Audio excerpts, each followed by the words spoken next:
Many of Shem's descendants lived in cities on the rich, fertile plain of Mesopotamia. In one of the cities, called Ur, lived a man named Abraham. Ur was a fine city. There were merchants and scribes and comfortable houses for rich and wealthy citizens like Abraham. The people worshipped the moon goddess at the beautiful Ziggurat temple. One day God spoke to Abraham. He had something very surprising to say. "Leave Ur," God said, "and set out for a country that I will show you. I will make you great and bless you. I will make you a blessing to all people everywhere." Abraham had to think hard. If he did as God said, he would leave the comfort of city life and have no settled home. He would live in a tent, moving from one source of water to the next. But Abraham trusted God enough to obey him.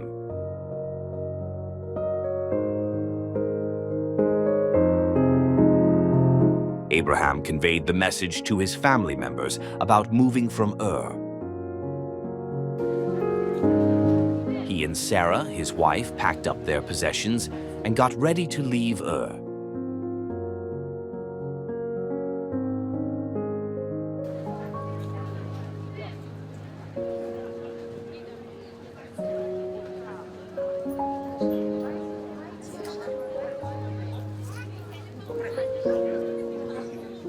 At first, they stayed at Haran, many miles to the north, until Abraham's old father died.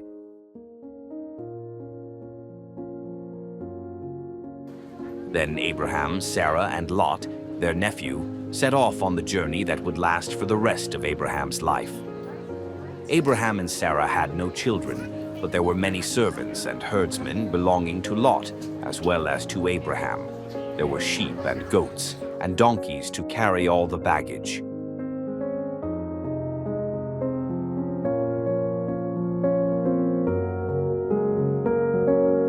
Slowly they trekked from one well or spring to the next, setting up their large black goatskin tents. They were making their way to the country of Canaan.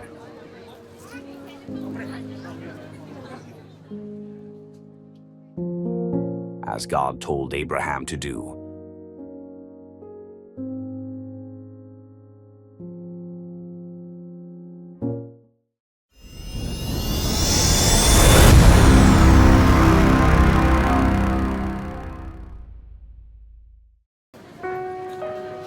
Abraham and Lot journeyed slowly on until they reached the land of Canaan. Still, Abraham did not settle down for long in one place. He moved from one end of the country to the other, looking for water and grassland. He did not forget to stop so that he could take time to praise and thank God for helping and guiding him ever since he left Ur. God blessed Abraham and made him rich, as he had promised to do. He owned a great many sheep and goats, and so did Lot. They had so many animals between them that every bit of green grass that they found was soon nibbled bare. Then they had to move on to find fresh pasture.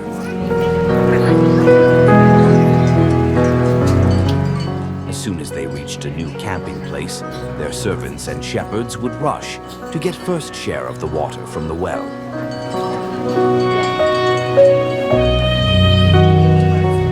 There would be shouts and blows as Abraham's herdsmen and Lot's men began to squabble. Both fought to get the best for their master's flocks. After seeing this, Abraham became more concerned and worried. He badly wants to stop this. At last, Abraham spoke to Lot about it. "Families should not argue and fight like this," he said. "We have too many animals for us to stay together. We shall have to split up and go separate ways." Abraham was much older than Lot, and he should have had first choice, but instead he said, "Lot, have a good look east and west and choose which way you would like to go. I'll go the other way." Lot looked at the lush green plain of the River Jordan Valley. How much better it looked than the dry, scrubby hill country to the west. "I'll go that way," he pointed. Sadly, they said goodbye, and Lot set off with his family and flocks to the Green Valley.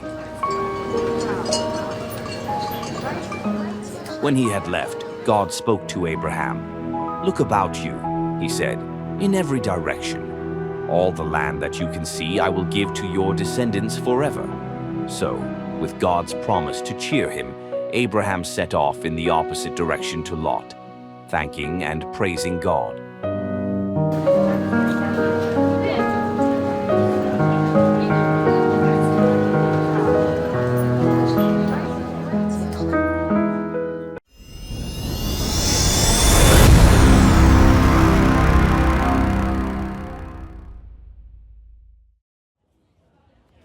Lot chose the green plain of Jordan.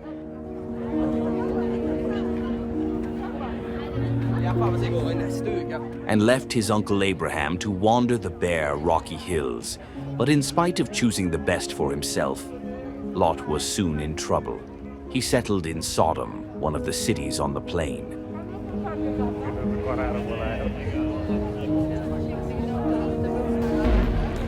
War broke out between chiefs of nearby cities,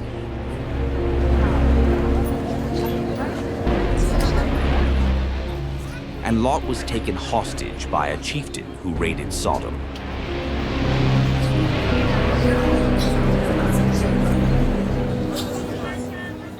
Messenger passed information to Abraham about Lot and that he was arrested.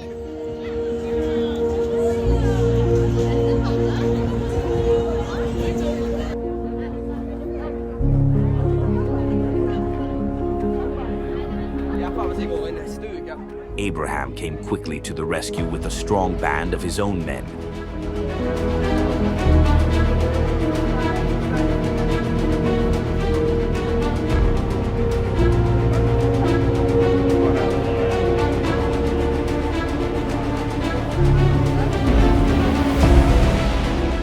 Abraham and his troop fought hard with enemies to rescue Lot and his family.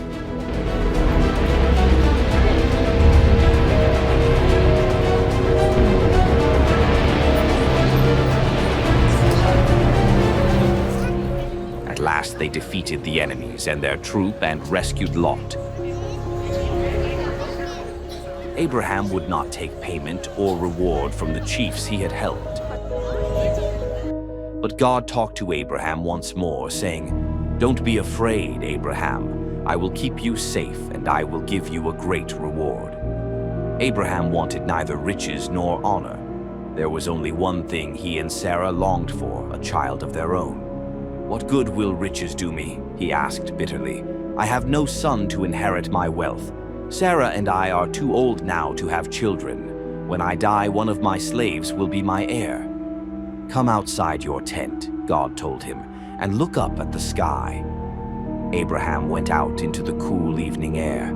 The night was bright with stars. "Can you count those stars?" God asked.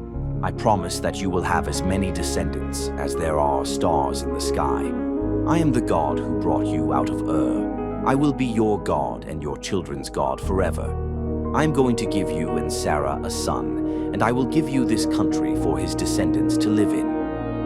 Although God's promises sounded impossible, as Abraham stood there in the velvety darkness, he believed with all his heart that God would keep his word. God was glad that Abraham trusted him. He accepted Abraham because he put his whole faith in God.